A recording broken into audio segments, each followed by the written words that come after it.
Hello. Today I would like to tell you about my pet project.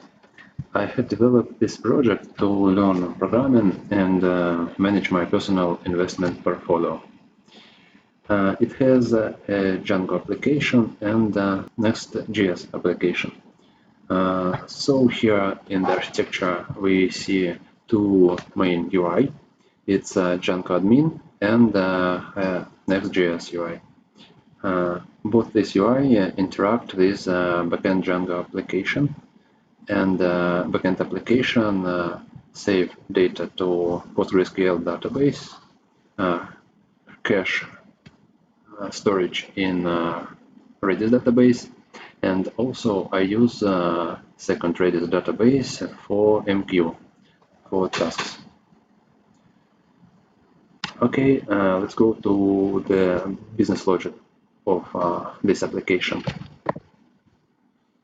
I've already run my Django application locally. Let's check Redis. I will start Redis in a Docker container. And now we can authorize in the Django admin.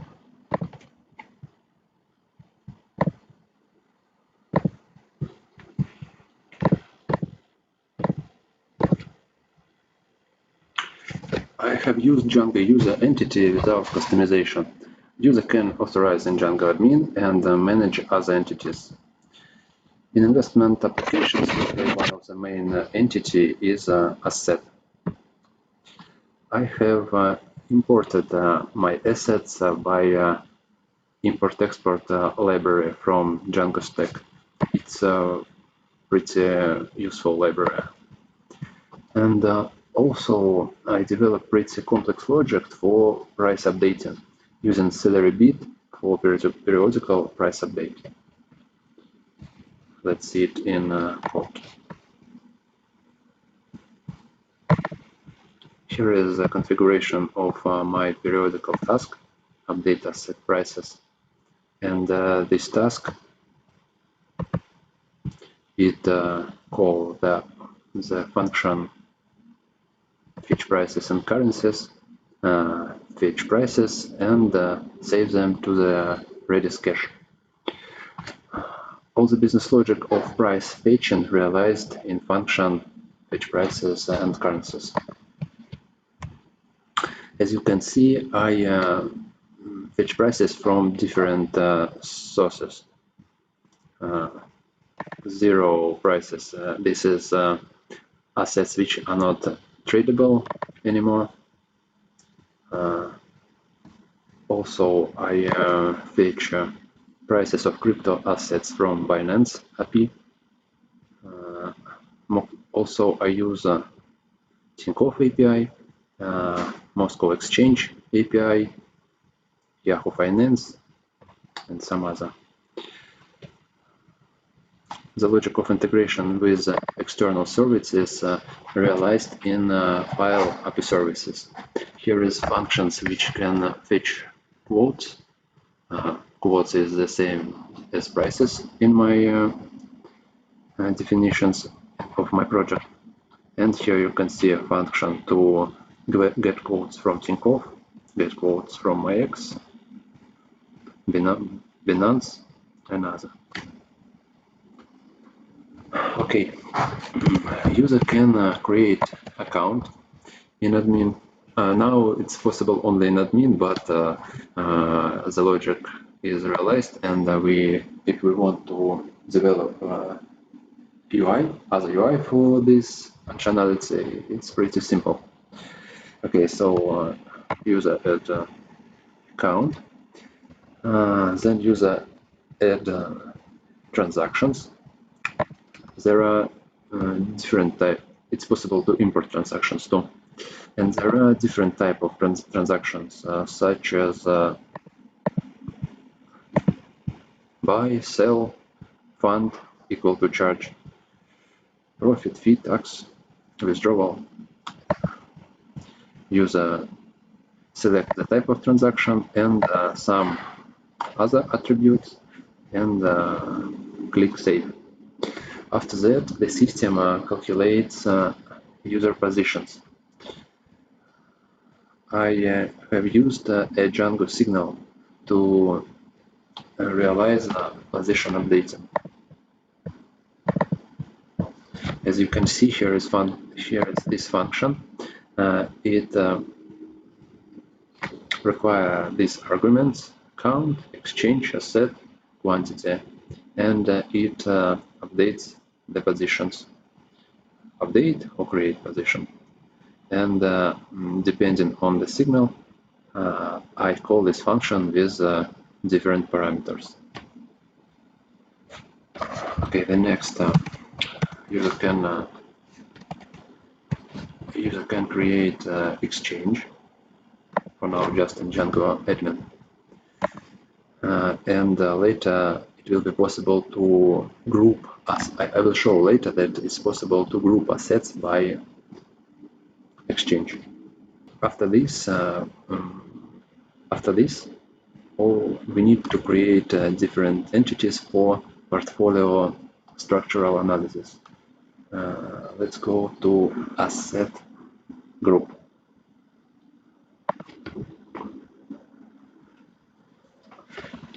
This class defines the conditions how to group the assets. I show on one of the created examples. For example, this group assets groups by these conditions. So it will be assets which has attribute type base asset equals to BD, and attribute currency influence equals to 2. I have a function, a specific function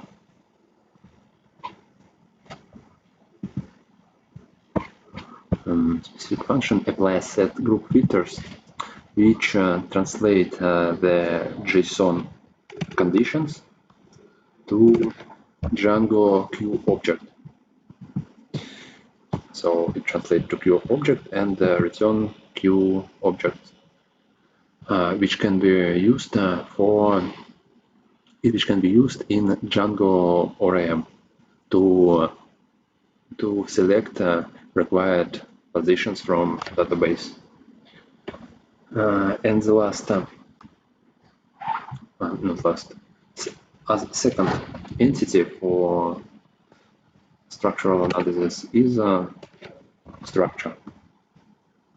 Here is it. It's just the name of the structure, which will be linked to the different asset groups. For example, we can call it my main example, my personal structure, or structure by asset type. When it's created, we need to create a third entity, target weights, third entity for structural analysis. It's a link between asset group and structure. So we see that asset group crypto in structure main example should have target weight 10%. Okay, so now we set all the entities for our analysis. Let's go to Nest.js application and see how the structure looks like in the UI. I already launched the application. I developed this app just to display portfolio structure. It needs a little bit UI improvements and debugging. It uses Next.aus with customized logic to get authorization token from Django, and also it uses Axios interceptors for refreshing tokens. Also, I have used graphic components from Material UI.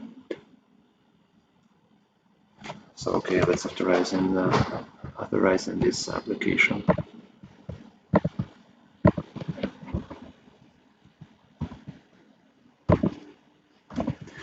As I said, it needs a little bit of improvement. Okay, we authorized by test user. And let's go to positions and structure. Filter elements from material UI. We can choose here the currency in which we want to see all the calculations, the structure which we want to analyze. I will use, for example, by exchange, and I will press to see the responses from my backend. Okay, let's try.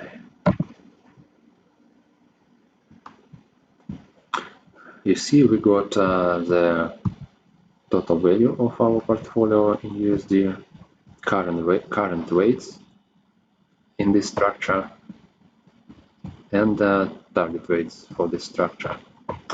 I will choose some other structures.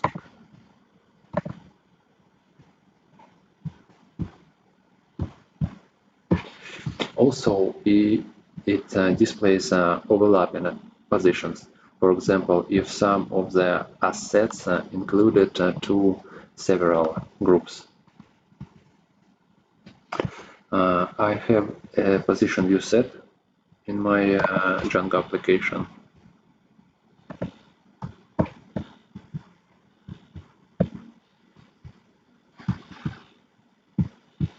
Here is a position view set and the function structure. It's pretty complex and it makes a lot of calculations in several cycles. I will just show you what it's returned.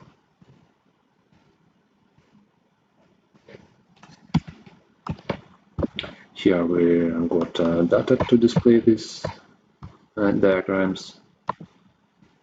Let's see response. As you see, total positions in required currency.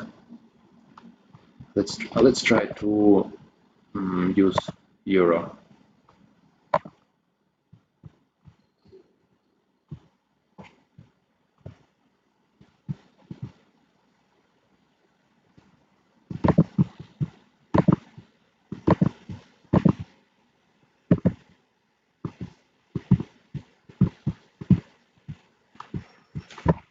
Again, let's try euro again.